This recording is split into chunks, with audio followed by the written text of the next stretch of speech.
gusto mo. Isang yung mga important person sa life. Hindi gusto. Hindi siya man ang una. So it should be done. Si mama ni, kapatid ka mo kay John, kay Charles Wesley, W-E-S-L-E-Y. Mauna siya ang evangelist sa England sa una. Si Susana, mama pangalan niya S-U-S-A-N. Susana Wesley, tagal sa bata, 16. Yung mga famous mga bata. There is a time na ginagawa na si Jesus, pinasulit ni Jesus, nag-solitary place siya. Anong ngayon niya? In business sa work, nagdagan bata, 16. Na-apron siya. The moment daw, sabi ni John and Charles, the moment ang mama nila mag-abuna sa apron, tabunan na yung mukha, na yung ulo, apron sa ulo. Sabi ako? Manang apron. Apron, yan na. Tabon. Sabi ni John.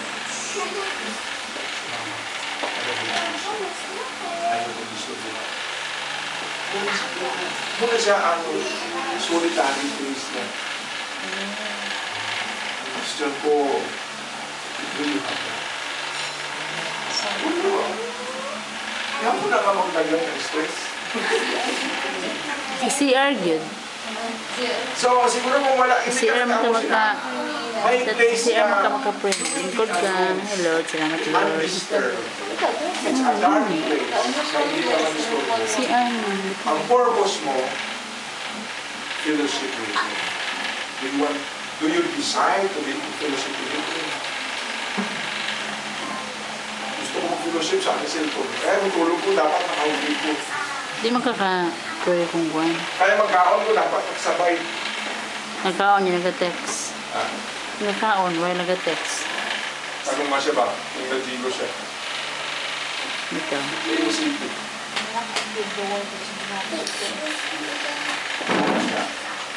Actually, when he made us, ang purpose niya mag-fellowship.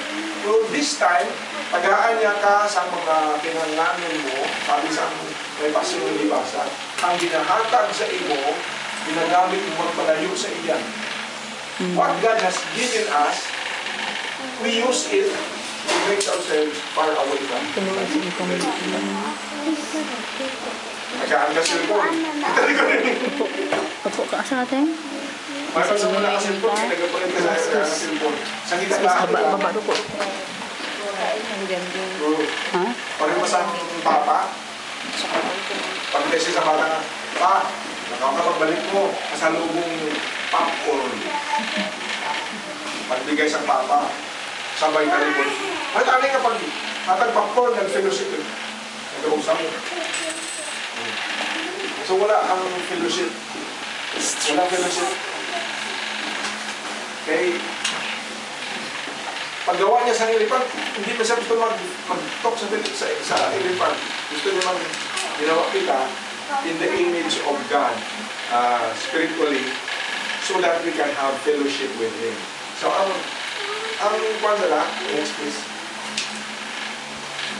Define natin kung ng stress. Define the stress. Si Dr. Sia, sabi niya, pag may distress, sickness, so stress is simply defined as factor that creates ang mental mo, being disturbed, emotionally, physically strained. Ang stress mo, ang body mo, pagod ka na-feel mo nga apoy. Alamin naman kasi mo.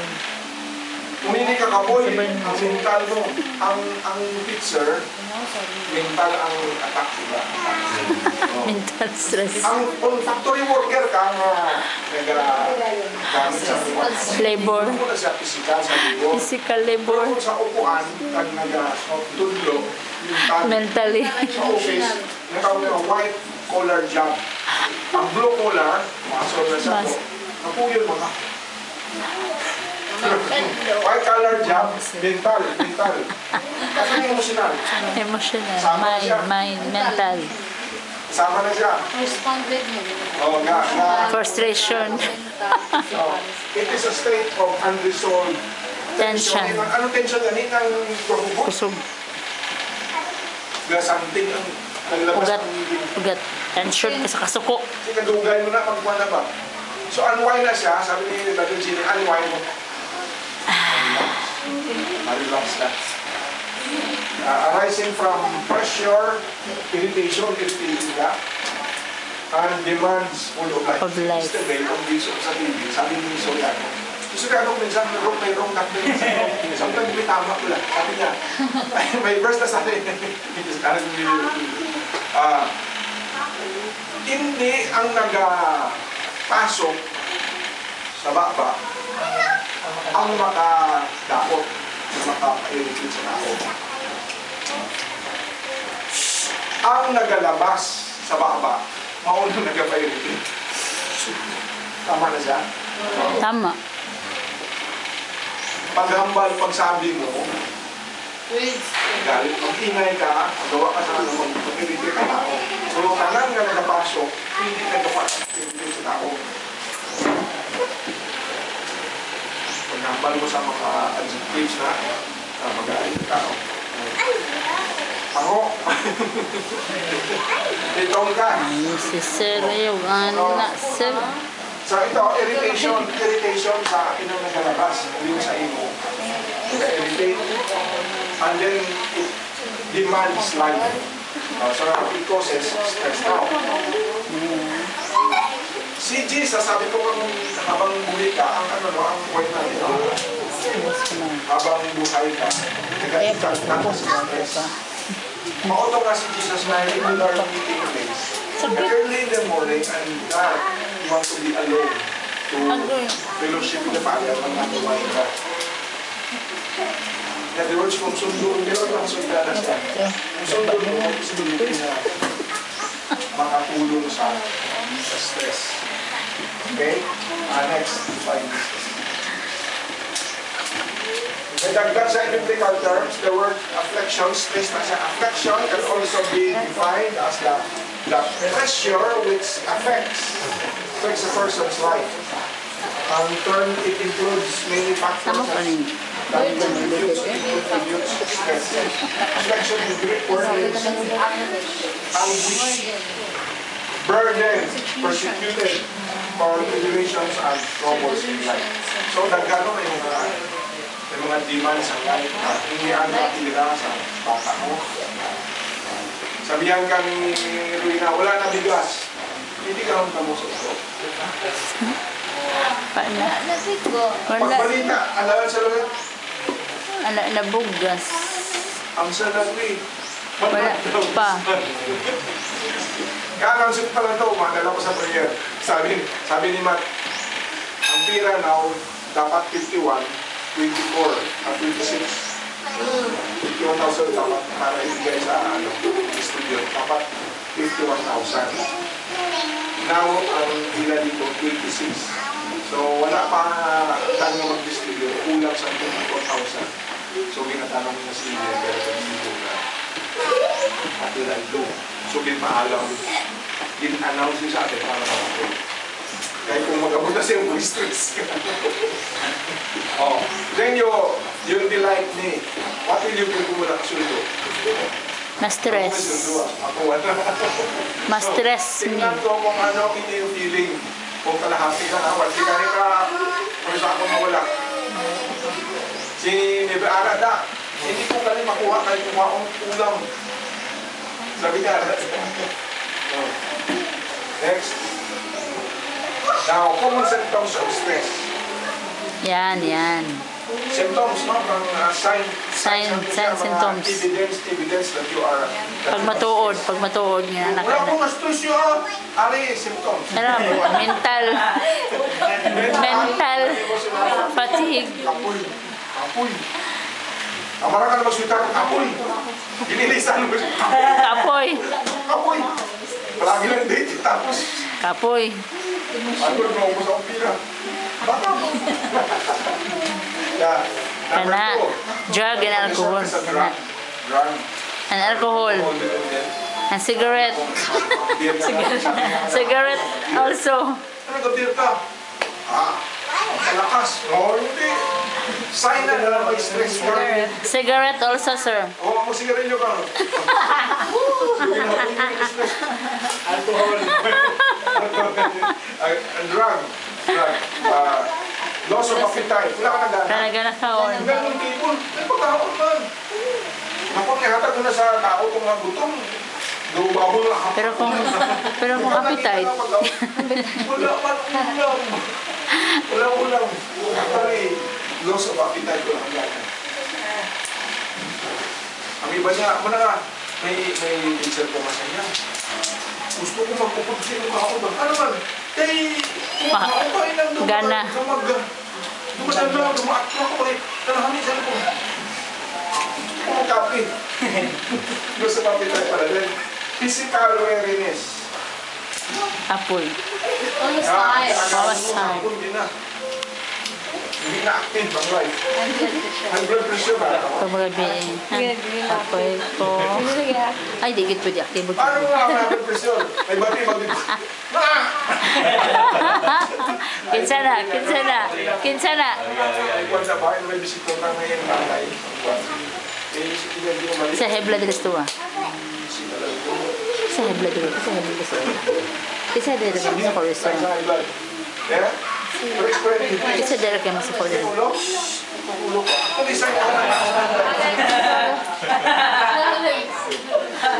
Knowledge. Pero yung pinakamasay na dinayo ang may question sa utak ko pag dinayo siya. Agay ka. Like ko, si Sir A. Ano ba yung vertigo? Sir A. Our problem. Vertigo. Migraine. Heart problems. Migraines. Migraines. Check. Ulcer.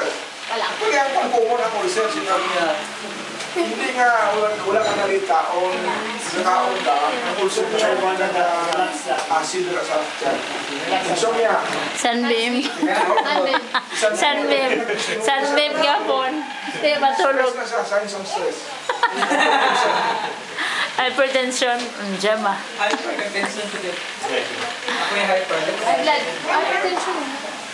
Ano, kung gusto mo hindi ka ang isa na solusyon sa insomnia, hinihigda ka nga lumata ka, alas sa isang lumata ka, gusto ko maghigda, lumata ka, next night, hindi ko lang tulog. Ang sabi sa doktor, pag nakagisi ka, napamin ka na, next time, tulog mo, higda mo, Pag matagal ka bangon dito. Dito pwede na mahigda. Dito na magnap-nap. next, now, here are the principles of walking in victory. Result to sa kay Jesus. Number one, We must see things from God's perspective. kasi nag-stress kita, kaya ang pananaw natin, firstly, humanly speaking, pinalihim natin sa ating kakayanan. In our own way of doing things. Hindi as heaven is higher than the earth, so are my ways. God's ways is higher. So, a great deal of stress can be alleviated and minimized by viewing our circumstances from God's perspective. Kung ang Diyos magtingin, sabi, isa mga bata pa, magbuba ang iyang dinadulaan na magbuba. Ginafix na panahon na hindi ako. Basta nga nainis na siya. Ang papa niya doon sa nakita. Kita niya rin yung mga papa. Buba. Dali lang. Tingnan kaya ang pananaw sa papa, ibang sa iya. Ito sa pang experience. So, kung nasa akong godly perspective, bigay mo sa iya. Madali lang doon. Next. Deal with unresolved sins and conflicts. Sinasabi nila mga may coming na pressure, pero may ara kang handa sa sulod. Anong nagpapasanting sa inyo? Kasi may unresolved conflict sa loob. May problem kayo na accept yourself. So the moment may dagdagan na siya, magsilpa. Sin. Usually, ng mga tao na nag-flare up, sabi nila, hit nila, I hit the rope, yun ang galit. Hindi na present problems ka nagkabot. May daan, may old problems na naka-reserve ba. Pagbato Naipon lang. Pagbato niyo sa bangko, nag-spark. Naipon lang siya, sir. Pagkaman na tubig-uwit ko na galit. May away ka rin sila balay. May away ka rin sila balay. Gindala niya yung problem sila balay. Kung si Daddy nag-away sa sweetheart. Silang kring-kring. Silang kring-kring. Okay, ikaw na siya, Wala man nag-pour up si Davide. So, dapat i-deal mo na siya. I-face mo na. Hindi naman yung Pagkanto mo, Davide. Deal naman na Davide. so sin generates inner tension. Pag may aral na sa loob, hindi mo na siya patay, hindi mo na siya stagnant. Nag-generate, nag-create na sa tension. Now, Pag it's unresolved with the founder of addict, we must sincerely seek Christ's cleansing power of forgiveness. Tumaling naman. Next. We must redeem our time.